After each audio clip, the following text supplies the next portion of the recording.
So in this reading, we are going to discuss about a complete approach of calculating weighted average cost of capital. पहले थोड़ा सा overview करते हैं, overview करने के बाद अपनी बात को आगे बढ़ाते हैं।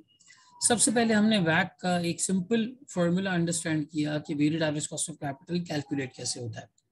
और weighted average cost of capital को कैलकुलेट करने में हमने देखा कि ये मार्केट वैल्यूज ऑफ डेट और equity at the same time cost of debt and cost of equity का एक वेटेड एवरेज है। फिर हमने डेट की मार्केट वैल्यू और कॉस्ट ऑफ डेट निकालना सीखी, इक्विटी की मार्केट वैल्यू और इक्विटी की कॉस्ट निकालना सीखी। हमने डिविडेंड ग्रोथ मॉडल देखा, डिविडेंड वैल्यूएशन मॉडल देखा।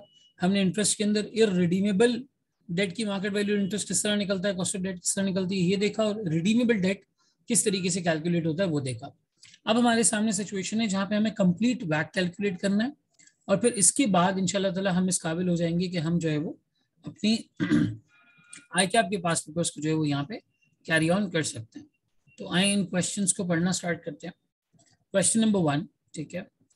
The following information has been taken from the statement of financial position of Hadi Fabrics Limited as on June 30th, 2020 as a listed company. एक listed company का data हमारे पास मौजूद है जून 30, 2020 का। कहते हैं जी कंपनी का ऑर्डिनरी शेयर कैपिटल है 15,000, रिटेन अर्निंग्स 29,000, 6% प्रेफरेंस शेयर्स हैं, 8% लॉन्ग टर्म बॉन्ड्स हैं और 5.5% बैंक लोन है, ठीक है। सो ओवरऑल लेवल पे अगर हम यहाँ पे सोर्सेज देखें तो वो सोर्सेज कौन कौन सी हैं सर? अगर आप यहाँ पे सोर्सेज देखते हैं तो एक ऑर्डिनरी शेयर कैपिटल है, ऑर्डिनरी शेयर्स आपकी एक सोर्स है, ठीक है। प्रेफरेंस शेयर्स आपकी एक सोर्स है, ठीक हो गया जी। इसके बाद है long term bonds, long term bonds and at the same time आपके पास है 5.5% का बैंक लोन।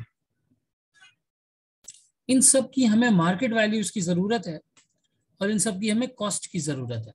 अगर हमें ये दोनों चीजें आपस में मिल जाएं तो हम यहाँ पे कंपनी के वैक को कैलकुलेट कर सकते हैं। ऑर्डिनरी शेयर्स की मार्केट वैल्यू से केई को मल्टीप्लाई करेंगे, प्रेफरेंस शेयर्स की मार्केट वैल्यू से कॉस्ट ऑफ प्रेफरेंस शेयर्स को मल्टीप्लाई करेंगे। Eight the same time long term bonds के लिए भी यही सिनेरियो होगा और बैंक लोन के लिए भी यही सिनेरियो होगा। कंपनी का टोटल कैपिटल स्ट्रक्चर हमारे सामने आ जाएगा कि कितना है, और उसके बाद कॉस्ट हमारे सामने आ जाएगी कि कितनी है। इन दोनों को बहरहाल डिवाइड करके हम जो है वो ओवरऑल लेवल पे यहाँ पे कैलकुलेट कर सकते हैं कि कंपनी का वैक जो है वो कितना है। इसके लिए उन्होंने हमें इन्फॉर्मेशन क्या दी हुई है, रिक्वायर्ड में आप देख सकते हैं उन्होंने हमसे वैक मांगा है। Calculate the post tax weighted average cost of capital of HFL on a market value basis. Details क्या दी हुई है, ordinary share capital, retained earnings बताई हुई है, ये दोनों ऑर्डिनरी शेयर्स के लिए, प्रेफरेंस शेयर्स बताया हुआ है, लॉन्ग टर्म बॉन्ड्स हैं, बैंक लोन है, ठीक है। कहते हैं the ordinary shares of HFL have a nominal value of ₹10 per share and a current ex dividend market value of 16.10. A dividend of 1.9 per share has just been paid. ये हमारा latest dividend है, सबसे latest dividend pay किया गया है। The pattern of dividends has been as follows. Dividend per share is 1.7, 1.75, 1.85 and 1.9. ये pattern of dividend है। ये हमें क्यों दिया हुआ होगा सर? ग्रोथ की कैलकुलेशन के लिए, ताकि हम यहाँ पे कॉस्ट ऑफ इक्विटी जो है वो बहरहाल कैलकुलेट कर सकें। इसके अलावा कहते हैं the 6% preference shares of HFL have a nominal value of ₹10 per share and an ex dividend market price of 8.64 per share. यहाँ भी इन्होंने मार्केट वैल्यू दे दी है, हमें कॉस्ट कैलकुलेट करनी है। और बॉन्ड्स के बारे में कहते हैं the 8% long term bonds of HFL have a nominal value of ₹100 पर bond. The required rate of return by the lender is 9.10। यानी इन्होंने हमें 9.10 के तहत क्या प्रोवाइड कर दिया sir? Pre tax KD provide कर दिया। यहाँ पे इन्होंने हमें प्री टैक्स केडी जो है वो बहरहाल प्रोवाइड कर दिया। Annual interest has just been paid and the bonds are redeemable in 5 years time at a premium of 10% to the nominal value. 110 रुपए में तकरीबन जो है वो रीपे किए जाएंगे, ठीक है। कॉर्पोरेट टैक्स कंपनी के ऊपर 30% है, और यहाँ पे हमें पोस्ट टैक्स जो है वो weighted average cost of capital निकालना है। तो आइए जरा इसको अंडरस्टैंड करते हैं। सबसे पहले हम यहाँ पे लेट्स से कैलकुलेट कर लेते हैं market value of equity. So अगर मुझे market value of ordinary shares निकालने, market value of ordinary shares निकालने, बड़ा सिंपल तरीका है। मेरे पास ऑर्डिनरी शेयर्स का जो नंबर आ रहा है that is basically 15,000। Balance sheet में अगर आप देखें ये रहा 15,000 का ऑर्डिनरी शेयर कैपिटल नजर आ रहा है। ये 15,000 का टोटल ऑर्डिनरी शेयर है और एक शेयर की नॉमिनल वैल्यू है 10 रुपए। मैं डिवाइड कर दूंगा तो नंबर ऑफ शेयर्स मेरे पास आ जाएंगे। 10 रुपए से डिवाइड करके आप इसको 16.10 से मल्टीप्लाई करें तो आपके पास इसकी मार्केट वैल्यू आ जाएगी। आइए इसको जरा कैलकुलेट करते हैं।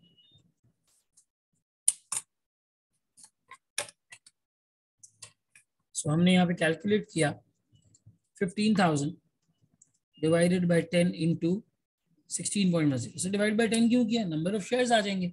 हर शेयर की वैल्यू 16 रुपये 10 पैसे, तो 24150 यहाँ पे आपकी market value of the equity बन जाता है। यानी आप यहाँ पे सिंपल लिख सकते हैं 24150। ये डन हो गया, ऑर्डिनरी शेयर्स डन हो गया।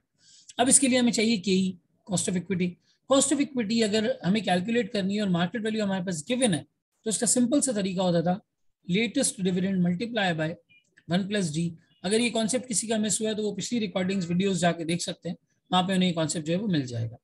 Divided by market value plus G, ठीक है।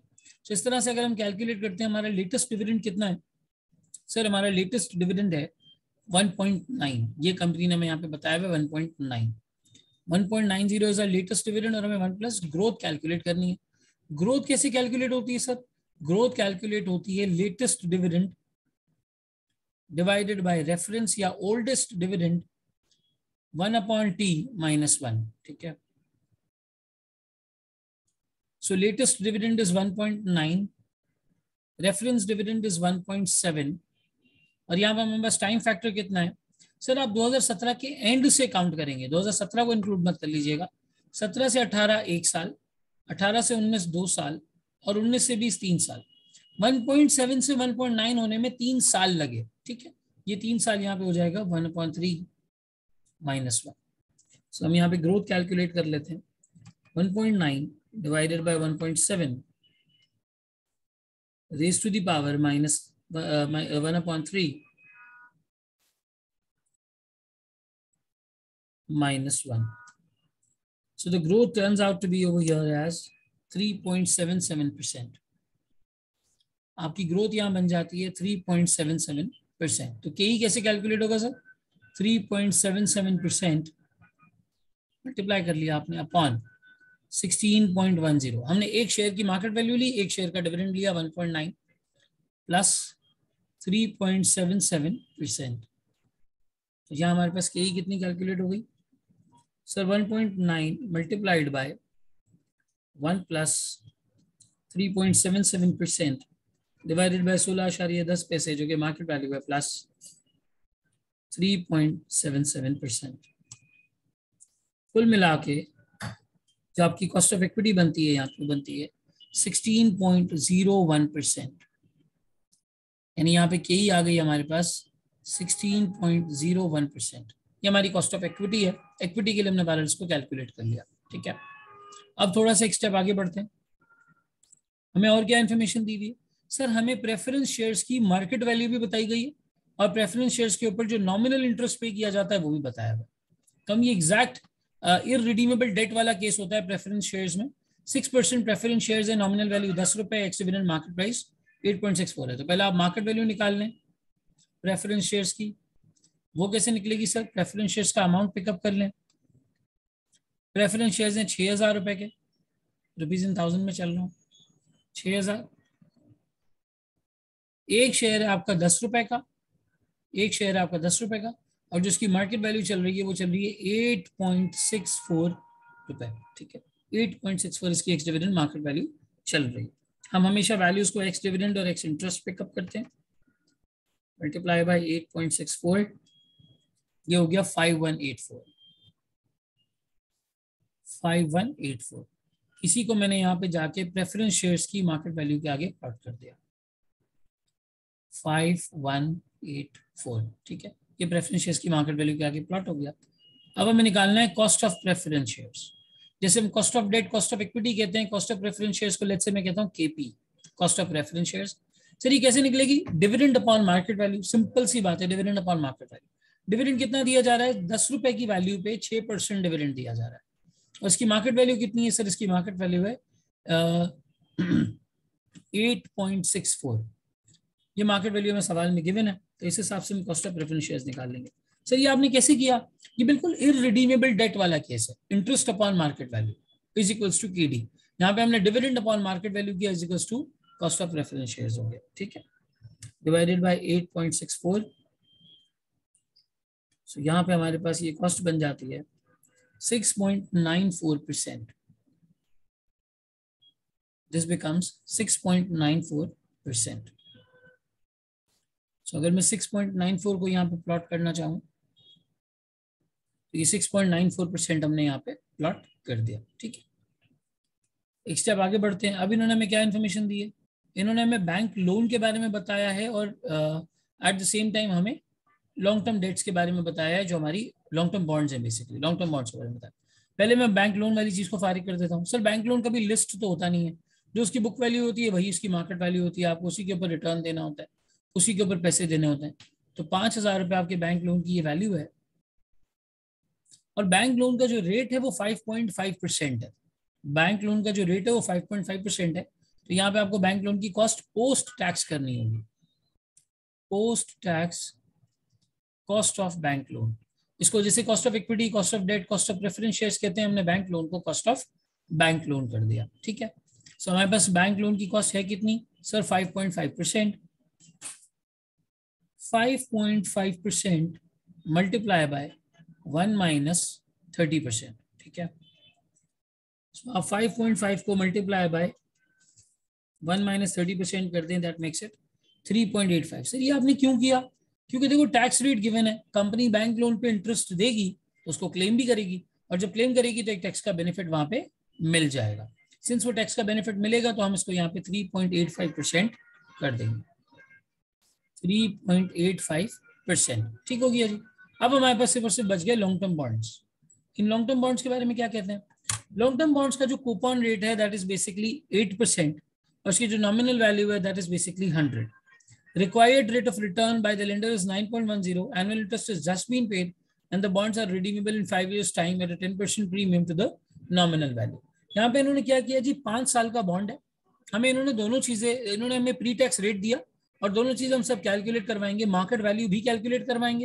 Eight the same time IRR वाले मेथड से हम यहाँ पे पोस्ट टैक्स KD भी कैलकुलेट करेंगे। तो आइए पहले मार्केट वैल्यू कैलकुलेट करते हैं। सर 5 साल का ये बॉन्ड है, year 0, year 1, year 2, year 3, year 5, 4 year 5। हमने अपने पिछले डिस्कशन में पढ़ा है कि अगर प्री टैक्स रेट दिया हुआ है पहले तो उसकी डिस्काउंटिंग करके हम मार्केट वैल्यू निकालेंगे, और प्री टैक्स रेट है तो इंटरेस्ट के लिए भी हम प्री टैक्स अमाउंट ही लेंगे, पोस्ट टैक्स नहीं लेंगे। सो अगर मैं इंटरेस्ट एक्सपेंस की बात करता हूँ यहाँ पे, तो मेरा टोटल बॉन्ड का अमाउंट कितना है sir, eight the same time 100 रुपए पर बॉन्ड है, और 8 रुपए का मुझे यहाँ पे इंटरेस्ट जो है वो मिल रहा है, 8 रुपए का इंटरेस्ट मिल रहा है, तो 8 रुपीज का इंटरेस्ट मिलेगा। और एट द सेम टाइम अगर मैं रिडेम्पशन की बात करूं तो सर रिडेम्पशन में मुझे पता है कि 10% प्रीमियम पर रिडेम्पशन होगी, तो 100 की जगह 110 का रिडेम्पशन अमाउंट होगा। 0, 8, 8, 8, 8 एंड 118। ठीक है, ये इसके नेट कैश फ्लोज हो गए। अब हमें यहाँ पे कैलकुलेट करनी है इसकी present value at the rate of, हमें जो रेट दिया हुआ है that is 9.10%, because 9.10% is the rate which is required by the lender. This is technically your pre-tax KD. This is technically your pre-tax KD. इससे discount करके हम market value निकाल लेते हैं। हाँ जी, 910, 0.0910, 4 दफा हमारे पास 8 रुपए हैं, 0.0910, और उसके अलावा हमारे पास 118 रुपए हैं, 1.0910 रेज़ टू द पावर -5। ठीक है, सो ये हमारी वैल्यू बन जाती है 102.20 पैसे, 102.20 पैसे। अब ये तो एक पर बॉन्ड हो गई। ठीक है, दिस इज पर बॉन्ड। हमें अगर टोटल मार्केट वैल्यू कैलकुलेट करनी है तो हम क्या करेंगे, बड़ा सिंपल है सर। टोटल मार्केट वैल्यू के लिए हमारी नॉमिनल वैल्यू कितनी है सर, बैलेंस शीट पे देखें, हमारे बॉन्ड की नॉमिनल वैल्यू है 8,000। हमने 8,000 के बॉन्ड्स जो है वो इशू किए हुए, और हर बॉन्ड 100 रुपए का है। 8,000 के बॉन्ड इशू किए हुए, हर बॉन्ड 100 रुपए का है। तो सिंपल आपने 8,000 को डिवाइड किया 100 रुपए से और मल्टीप्लाई कर दिया 102.20 पैसे से। ठीक है, सो 8,000 डिवाइडेड बाय 100 मल्टीप्लाई बाय 102.20 पैसे, दैट मेक्स इट 8176। ये आपकी वैल्यू बन गई यहाँ पे 8176। ठीक है सर, क्या मैं डायरेक्टली कर सकता था, बिल्कुल कर सकते थे। आप नॉमिनल वैल्यू से मल्टीप्लाई कर देते 8% को, यहाँ पे पूरा इंटरेस्ट ले लेते, पूरी रिडेम्पशन वैल्यू ले लेते, तो भी ये मार्केट वैल्यू निकल आती। एक सिंगल बॉन्ड की निकाल के फिर डिवाइड करके मल्टीप्लाई कर लोगे तो भी तमाम बॉन्ड्स की मार्केट वैल्यू जो है वो आ जाएगी। सो 8176 यहाँ पे हम हमारे पास जॉट डाउन कर सकते हैं, वैल्यू इज 8176। अब हमें ढूंढना है पोस्ट टैक्स केडी। अब हमें ढूंढना है post tax KD. Post tax KD के लिए हम क्या करेंगे जी, इसी कैश फ्लो का आईआरआर कंप्यूट करेंगे, इसी कैश फ्लो का आईआरआर कंप्यूट करेंगे। सो पोस्ट टैक्स केडी के लिए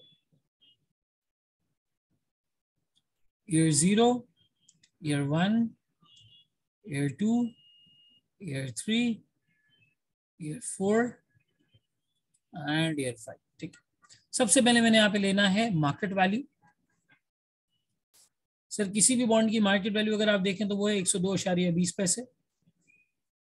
सबसे पहले एक डेट होल्डर, बॉन्ड होल्डर्स ये पे करेगा, फिर इंटरेस्ट, लेकिन इसको हम करेंगे पोस्ट टैक्स क्योंकि हम पोस्ट टैक्स केडी कैलकुलेट कर रहे हैं। ठीक है, सो इंटरेस्ट हमारा है 8 रुपए, टैक्स रेट है हमारा 30%। हमने इंटरेस्ट को मल्टीप्लाई कर दिया 0.7 से, दैट मेक्स इट 5.6 हो गया।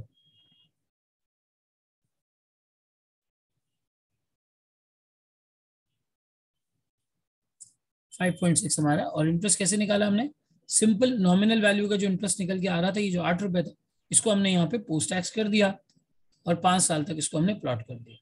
अब हम यहाँ पे रिडेम्पशन वैल्यू ले लेते हैं। सर अगर मैं यहाँ रिडेम्पशन वैल्यू लेता हूँ तो ये 102.20 पैसे, देन यहाँ पे 5.6, देन 5.6, देन 5.6। अच्छा टोटल नहीं करेंगे, रिडेम्पशन वैल्यू लिखेंगे पहले। रिडेम्पशन वैल्यू अगर हम देखने जाते हैं सर यहाँ पे, तो हमारे पास रिडेम्पशन वैल्यू बनती है 110। इसको हमें पोस्ट टैक्स कभी भी नहीं करना होता क्योंकि इसके ऊपर ओवर एंड अबव जो अमाउंट हम देते हैं टैक्स वाला उसको एक्सपेंस नहीं मानता। 102.20 पैसे, then 5.6 and this one is 115.6। ठीक है, अब हमें इसका आईआरआर कंप्यूट करना है, तो आईआरआर के लिए हमें यहाँ पे 2 रेट पिकअप करने होंगे। फॉर एग्जाम्पल हम यहाँ पे पहला रेट ले लेते हैं NPV at the rate of 6%, क्योंकि कूपन रेट 8% चल रहा है पोस्ट टैक्स करके 5.5 के आसपास, तो हम पहले 6% पे एनपीवी निकाल लेते हैं। माइनस 102.20 पैसे, उसके बाद 5.6 हमारा कैश फ्लो आ रहा है 4 दफा।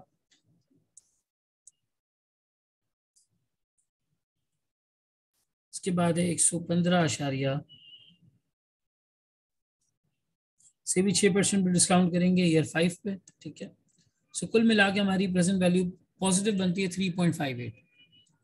3.58 एक पॉजिटिव बनती है, तो हमें यहाँ पे थोड़ा सा बढ़ा देना चाहिए ताकि एक नेगेटिव वाला भी आ जाए हमारे पास, दैट इज 10%।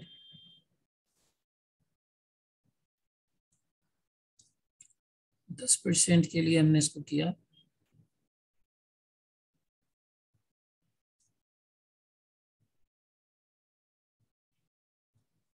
यहाँ पे भी 10% के लिए।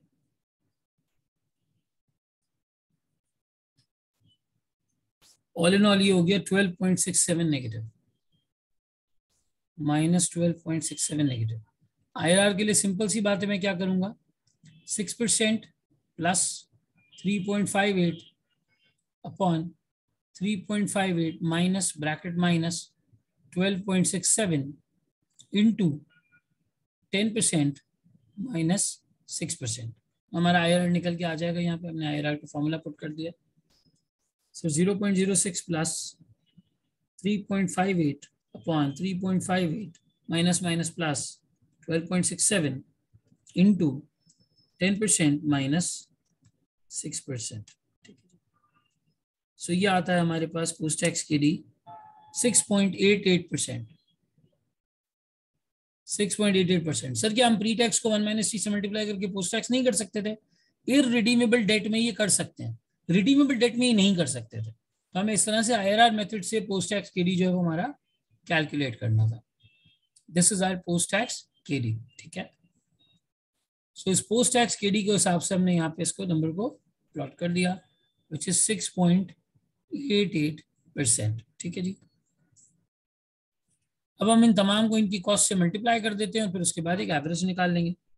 सो 24150 इंटू 1601, दैट मेक्स इट 3866। यहाँ पे आ जाता है 3866। Then we have 5184 multiplied by 694. This makes it 359.7. इसको आप 360 कर लें राउंड. 8176 multiplied by 688, 6.88%. ये बन जाता है हमारा अराउंड 563. और फिर 5000 मल्टीप्लाइड बाय 385, दिस बिकम्स 3.85%, 192.5. ठीक है, इसको हम राउंड ऑफ 193 कर देते हैं. अब इन दोनों का आप टोटल निकाल लें. 24150 प्लस 5184 प्लस 8176 प्लस 5000, ये 42510 का हमारा टोटल कैपिटल स्ट्रक्चर बन गया. 42150 का हमारा टोटल कैपिटल स्ट्रक्चर बन गया. और इसकी कॉस्ट कितनी कितनी है? 3866 प्लस 360 प्लस 563 प्लस 193, 4982. सो यहाँ पे हमारे पास आएगा 4982. सर अब वैक कैलकुलेट करने के लिए आप क्या करेंगे? वैक कैलकुलेट करने के लिए हम दोनों का एवरेज लेंगे. सो वैक will be is equals to 4982 divided by 42150. 4982 divided by 42150, the WACC is basically 11.82%. 11.82%, which is more or less equals to 12%. 12% के आसपास आपका WACC आ रहा है. अब आप थोड़ा सा अगर गौर करें तो इसके अंदर तमाम सोर्सेज ऑफ कैपिटल की कॉस्ट की एक वेटेड एवरेज शामिल है. आपने जब इन नंबर्स को यहाँ पे क्लब किया, ये वाले नंबर्स को, तो प्रैक्टिकली आपने क्या किया? आपने तमाम सोर्सेज की जो कॉस्ट है इसका एक वेटेड एवरेज लेके टोटल कैपिटल से इसको जो है वो डिवाइड कर दिया. कैपिटल से मुराद हर वो सोर्स जिस पर आपको रिटर्न देना होता है, चाहे वो इक्विटी हो चाहे वो डेट हो, तमाम के ऊपर आपने एक वेटेड एवरेज रिटर्न जो है वो यहाँ पे दे दिया. अब पिछली वीडियोस में जितने भी कॉन्सेप्ट्स हमने पढ़े थे सारे यहाँ पे अल्हम्दुलिल्लाह जो है वो लिंक हो रहे हैं. हमने डेट की जो कैलकुलेशन की वो भी लिंक हो रही है. हमने इक्विटी की ग्रोथ वगैरह कैलकुलेट की थी वो भी यहाँ लिंक हो रही है. कॉस्ट ऑफ इक्विटी की कैलकुलेशन भी आ रही है. एट द सेम टाइम हमने सबकी जो है मार्केट वैल्यूज कैलकुलेट की डेट के केस में, वो भी यहाँ पे आ रही है. ओवरऑल लेवल पे पुरानी जो पिछली कॉन्सेप्चुअल वीडियोस थी, उनकी जितनी वीडियोस का क्रक्स था वो इस सवाल के अंदर हमने अप्लाई किया और अप्लाई करके बहरहाल हम इस वैक के ऊपर पहुंचे. अब कंपनी अगर इन सोर्सेस को इस्तेमाल करके सोर्स नंबर 1, 2, 3, 4, इन सोर्सेस को इस्तेमाल करके अगर कोई प्रोजेक्ट में इन्वेस्ट करती है तो ये 12% या 11.82% इनका बन जाएगा मिनिमम रिटर्न. इतना रिटर्न अगर मिल रहा है तो वो इन्वेस्टमेंट इनके लिए फायदेमंद है. अगर इतना रिटर्न नहीं मिल रहा तो वो इन्वेस्टमेंट इनके लिए फायदेमंद बहरहाल नहीं है. That's how it is. So यहाँ पे हमारी पहली इलस्ट्रेशन मुकम्मल होती है, या पहला कह लें कि एक कंप्लीट फुल फ्लेज सवाल मुकम्मल होता है. अब हम दूसरे सवाल की तरफ बढ़ते हैं और उसके बाद हम इंशाल्लाह ताला ICAP के पास्ट पेपर्स पर आ जाएंगे. ऑलराइट, सो इसी कंटिन्यूएशन में हमारे पास सेकंड क्वेश्चन है जहांजेब लिमिटेड. इसकी भी रिक्वायरमेंट में कहता है post tax weighted average cost of capital निकालेंगे. ठीक है, ऑर्डिनरी शेयर कैपिटल गिवन है, रिटेन अर्निंग्स गिवन है, प्रेफरेंस शेयर्स हैं यहाँ पे, लॉन्ग टर्म बॉन्ड्स और बैंक लोन है. बिल्कुल इसी तरीके से इस तरीके से वहां पे सोर्सेस थी. ऑर्डिनरी शेयर्स कंपनी के 14.26 पे ट्रेड हो रहे हैं एक्स डिविडेंड बेसिस पे. इसके अलावा नॉमिनल वैल्यू 10 रुपए पर शेयर है. ऑर्डिनरी डिविडेंड्स की ग्रोथ निकाल के दी हुई है पहले से 4%, और ये लेटेस्ट डिविडेंड हमें यहाँ पे दिया हुआ है. तो हम market value of equity, cost of equity निकाल सकते हैं. आए देखें sir, market value of ordinary shares निकालना है और कॉस्ट ऑफ ऑर्डिनरी शेयर्स निकालना है, विच इज के. सर बैलेंस शीट में हमारे पास ऑर्डिनरी शेयर कैपिटल है 2,30,000 का. हर स्टॉक की 10 रुपए नॉमिनल वैल्यू है और जो उसकी मार्केट वैल्यू है दैट इज 14.26. सो हमारे पास ये टोटलिटी में 2,30,000 divide by 10 into 14.26. So 327,980 becomes the market value. 327,980 becomes the market value. KE की अगर हम बात करें तो सिर्फ D not into 1 plus G upon market value plus G. सो इस परस्पेक्टिव में अगर देखें तो हमारा लेटेस्ट डिविडेंड कितना है सर? 2.25 है.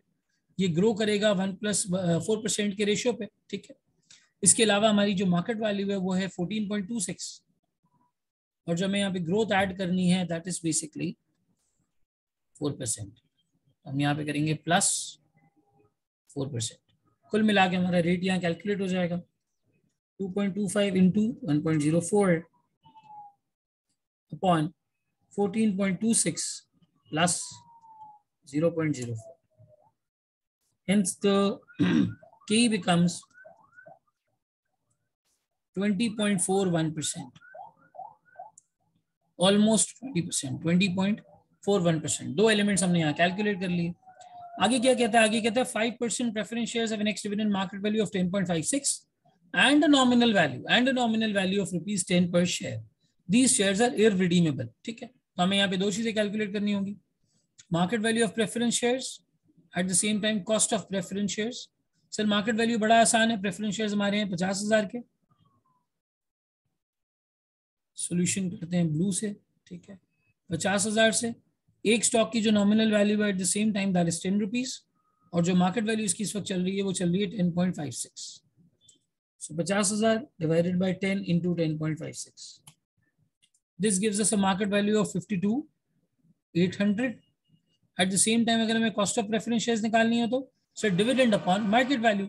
Dividend कैसे निकलेगी? 10 रुपए के ऊपर dividend हमारा है 5%, upon market value is 10.56. हमारी cost of preference shares निकल आएगी 10 multiply by 5% divided by 10.56. ये बिल्कुल irredeemable debt वाली चीज हमने यहाँ पे अप्लाई की है.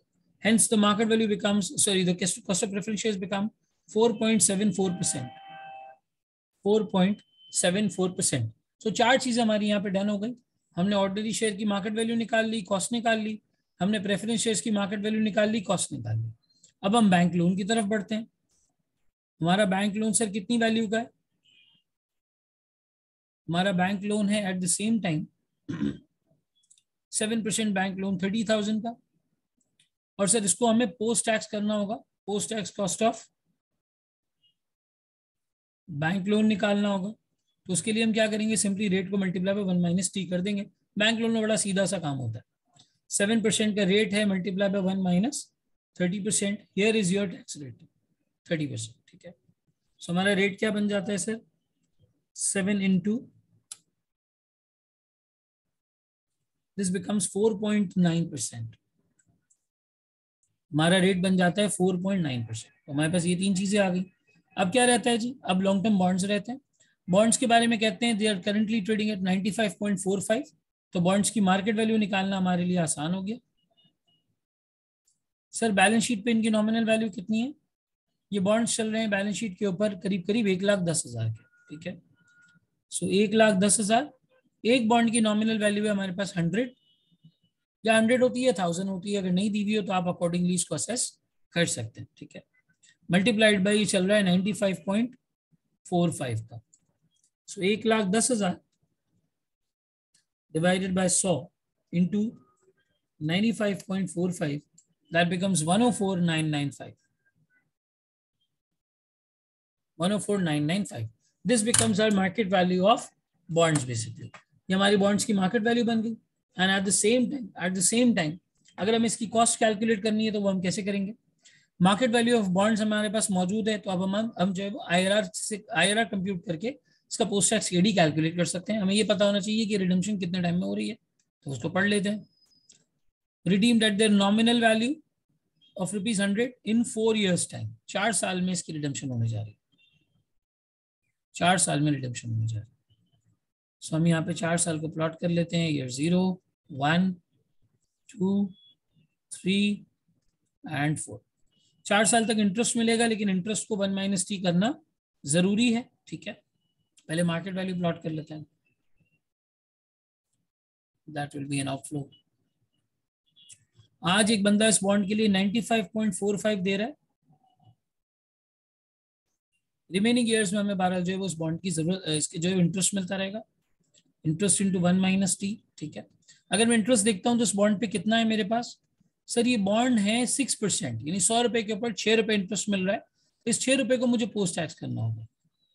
6 इंटू 1 माइनस 30%. अगर मैं 6 रुपए को पोस्ट टैक्स करता हूँ तो कितना बन जाता है? सर पोस्ट टैक्स बनाने पे ही बनता है 4.2. सो 4.2 का इंटरेस्ट यहाँ पर, 4.2 का यहाँ पर, 4.2 का यहाँ पर और 4.2 का यहाँ पर. उसके बाद रिडेम्पशन हो जाएगी तकरीबन 100 रुपए पे एग्जैक्टली। तो हम इसका IRR कंप्यूट कर लेते हैं, which will be our post tax KD 95.45, 4.2, 4.2, 4.2 and 104.2। ठीक है, ये हमारे कैश फ्लोज बन गए। These are our net cash flows. इसका हम IRR कंप्यूट करते हैं। सर IRR के लिए हम इसकी NPV 2 पॉइंट्स पे ले लेते हैं। एक हम ले लेते हैं पहले NPV 5% पे, क्योंकि 5% के आसपास का इंटरेस्ट है, माइनस 95.45 प्लस 4.2, 3 दफा 4.2 का कैश फ्लो है -3, 0.05। ठीक है जी। इसके बाद है हमारे पास 104.2 into 1.05 raise to the power -4। So the value turns out to be 1.71. NPV आई 1.7। तो अब रेट को बढ़ा देते हैं। लेट्स टेक 8% ओवर हियर, 8% पे करते हैं तो क्या सूरत हाल बनती है। सर अगर हम इसको 8% पे इसकी NPV निकालते हैं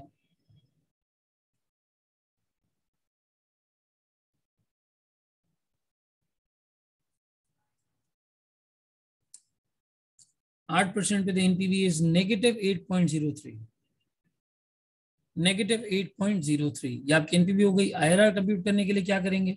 IRR के लिए सिंपल से इंटरपोलेशन का formula 5% plus 1.71 upon 1.71 minus bracket -8.03।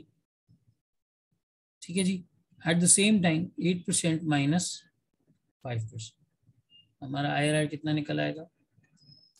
0.05 plus 1.71, 1.71 minus minus plus हो जाएगा 8.03 bracket 8% minus 5%।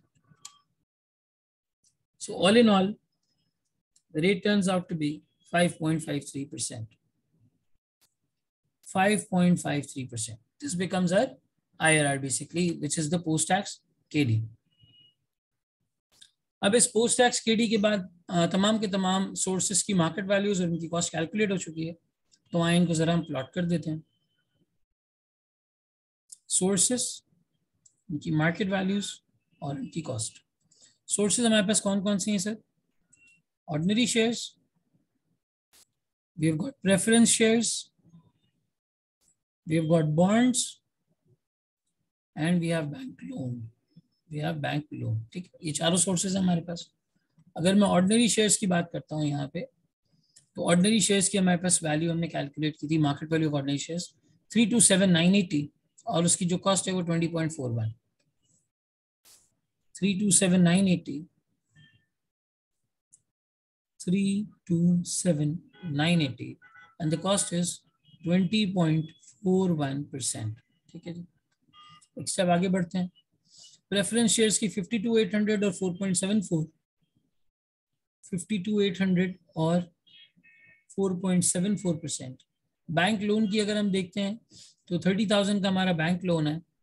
Eight the same time the cost is 4.9% and at the same time bonds की जो मार्केट वैल्यू है हमारी, बॉन्ड्स की मार्केट वैल्यू हमने यहाँ पे कैलकुलेट की है 104,995 and at the same time जो हमने इसकी कॉस्ट कैलकुलेट की है दैट कॉस्ट इज 5.53%।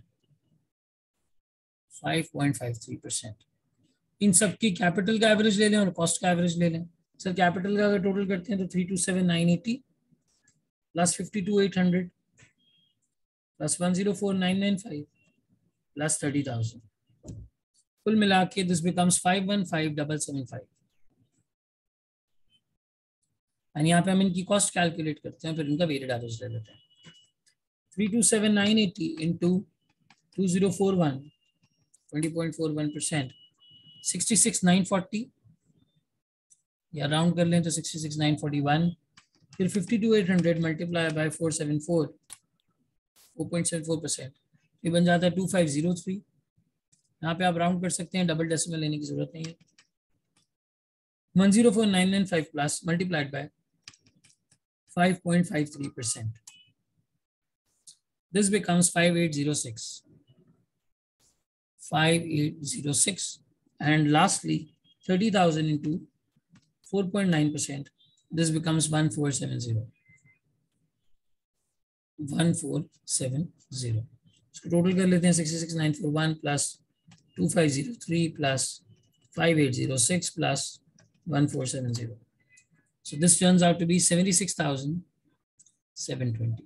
अब आप वैक के लिए क्या करें, इन दोनों का वेटेड एवरेज ले लें, simple. So WAC will be is equals to 76,720. देखिएगा हमने रेट सारे पोस्ट टैक्स लिए हैं. So 76,720 divided by 515,775. This turns out as 14.87%. 14.87% or near about 15%. So this is the minimum return which the company is going to seek on the projects जो इस capital से किए जा रहे हैं. जो इस कैपिटल से किए जाएंगे उनके ऊपर ये मिनिमम रिटर्न है जो कंपनी को बहरहाल अचीव करना है. मिनिमम रिटर्न है जो कंपनी को बहरहाल अचीव करना है. 15% बैक हमने तकरीबन यहाँ कैलकुलेट किया और इससे पिछले वाले सवाल में eight the same time 12% back हमने यहाँ कैलकुलेट किया. सो अब आप इस पोजीशन में आ चुके हैं कि आप कंप्लीटली बैक की कैलकुलेशन को समझते हैं, अंडरस्टैंड करते हैं. अब हम अगले सेगमेंट में आईकैप के 2-3 पास पेपर्स के क्वेश्चंस करते हैं और देखते हैं कि वो weighted average cost of capital को हमें किस तरह से कैलकुलेट करवाता है. आइए अगले सेगमेंट में आईकैप के पास पेपर्स देखते हैं.